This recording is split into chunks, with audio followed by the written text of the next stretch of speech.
बाबु आज होमवर्क छैन कि स्कुल नै गएनौ? आज म स्कुल जाने एउटा अनौठो बाघको कथा सुनाउँछु नि। हस्, एउटा जङ्गलमा एउटा सानो बाघको बच्चा बस्थ्यो। त्यसको नाम थियो भोलु बाघ। भोलुले पढ्न भने ठ्याक्कै मन पराउँदैन थियो। उसको ब्यागमा किताब हुन्थे तर होमवर्क गर्दैन थियो। हरेक दिन गुरुआमा भन्थिन्, भोलु फेरि आज होमवर्क गरेनौ? देख्यौ, भोलु स्कुल जाने बाघ हो। कक्षाभरि सबैजना भोलुका साथीहरू हाँस्थे। स्याल, बाँदर, खरायो, मृग सबै भोलुलाई जिस्क्याउँथे। भोलु त कस्तो केयरलेस बाघ हो। सबै उसलाई केयरलेस भन्दै जिस्क्याउँथे। भोलुलाई साह्रै दुःख लाग्थ्यो अनि एक्लै बसेर कहिलेकाहीँ रुन खोज्थ्यो। मलाई सबैजना जिस्क्याउँछन्, सबैजना मिलेर मलाई एक्लो बनाउँछन्। मलाई कस्तो धेरै डर लाग्छ। भोलु सधैँ सबैसँग डराउँथ्यो। सबै मानिसहरू रिसाएका छन् जस्तो लाग्थ्यो। ऊ एक्लै लुकेर बस्थ्यो। कसैसँग खेल्दैनथ्यो, कसैसँग बोल्दैनथ्यो।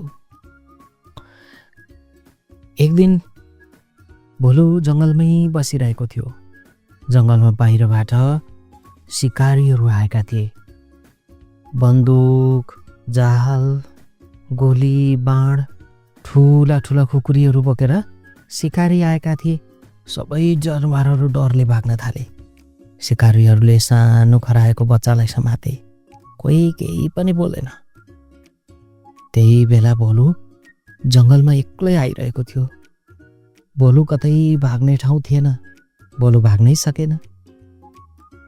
सिकारीहरूका छेउमा भोलु आइपुगेपछि, अबै कस्तो राम्रो बाघको बच्चा, यसलाई जिउँदै पक्रेर लानुपर्छ भनेर सिकारीहरूले सल्लाह गरेको सुनौ।